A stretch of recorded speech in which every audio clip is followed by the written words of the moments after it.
Inside the courtroom. I'm assuming. Oh, he's Zoom. What do you want to do? We're good for immediate sentencing. I do have a statement to read and correct. Okay, so she doesn't want to speak on record. Okay, all right. All right, we're back on the record with Jason Gibson, and I'm ready to hear what you got to say. So this is an impact statement. Good morning, Your Honor. I'm Jason Gibson. Thank you for giving me the opportunity to share how Jason's actions have affected me. The event that happened with Jason is something I don't know. Multiple incidents occurred during that time and I'm scared, hurt, and deeply traumatized. When habits changed the way I live my life, I truly believe violence could have become even more serious, and that realization has stayed with me every day since. Because of Jason's actions, I live in constant fear. I'm always looking over my shoulder, especially worried that he will show up again. Instead of feeling safe while living my life, I find myself watching every door and every person who walks in London. My anxiety has become overwhelmed. I am constantly on edge. Even today, I still think about being assaulted while I was simply trying to do what I should. No one should have to live in fear. I no longer have that sense of security I once had.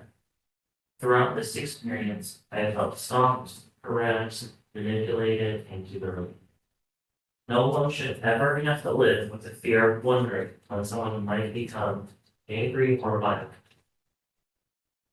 I am exhausted from living in fear because of another person's actions. I believe Jason posed a danger to others, and based on my own experience with him, I am deeply concerned that someone else could be harmed if this behavior continues.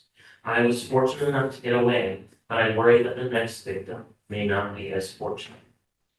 Your Honor, I respectfully ask that you consider the lasting emotional, mental, and physical impact this has had on my life while determining an appropriate sentence. I hope the sentence reflects the seriousness of Jason's actions and helps protect others from experiencing what I have endured. Thank you for listening to my statement, and that is from now and up to the victims. Thank you, Mr. Leckie. Ms. Sandusky, if you're still online out there, thank you for your statement. What should I consider? Good morning, Your Honor. Mr. Gibson has had no contact. Has had no contact since this incident back to February. You know, he's been wearing a GPS tether since that data will prove him out that he's gotten nowhere near the victim in this case. And then if you look at his priors, Judge, he's had really nothing between 2011 and this incident. So even though he does have that domestic back in 2011 in Florida, nothing has happened since then. He hasn't picked up any cases, misdemeanor or worse, since then or since this incident in February. And I believe that this has more to do with the fact that there's a love triangle, in other words, the alleged victim's best friend or whatever friends it's now, Mr. Gibson's girlfriend, may have something to do with the tone and severity of her statement here today. But again, the data will show, the GPS data will show that he's gotten nowhere near her, and he's moved on. He's got a different girlfriend. He's had no thoughts or issues regarding the complaint in this case, and we would ask the judge to consider that. Actually, the court to consider that. Mr. Gibson is 39 years old. He has about 1 year of college under his belt. He has 2 children. One is a boy of 16, he's financially and the primary parent. He's the only parent. And then he has a daughter that's 20. He's been with Bob's Furniture Delivery Service for the past 5 years, and has had no issues relative to work. And we would ask the court to consider that imposing sentence. Okay, thank you. Don't feel that you have to, but if this is a chance to add, if you want to add anything to what was said. Okay. If I could add just one last. Go ahead. I talked to Mr. Gibson. You know, he deeply regrets the choices that he made that day. He understands that those actions had consequences, and he's taking responsibility, accepts responsibility and accountability for what happened that day. Okay. All right. Am I allowed to speak? I'm sorry.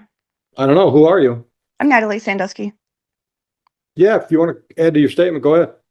Actually, he has made contact with me on Facebook, so that's a lie.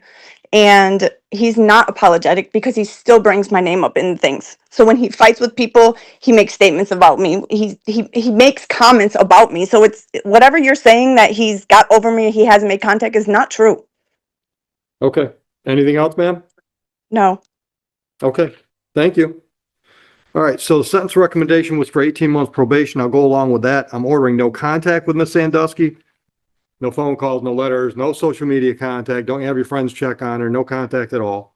I'm gonna order a mental health evaluation, and if recommended by the evaluation, follow-up treatment, and I'm ordering batterers counseling. In addition to that, 8 days on the court work program as an alternative to jail. Fines and costs are $1,200. You can work that out downstairs when you schedule your work days. We can drop the tether. If you want to do paperwork on the tether.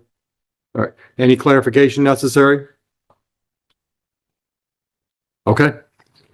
Good luck. Probation department can get you started on all that. I have one VOP that I'm gonna interview with. Inside the courtroom.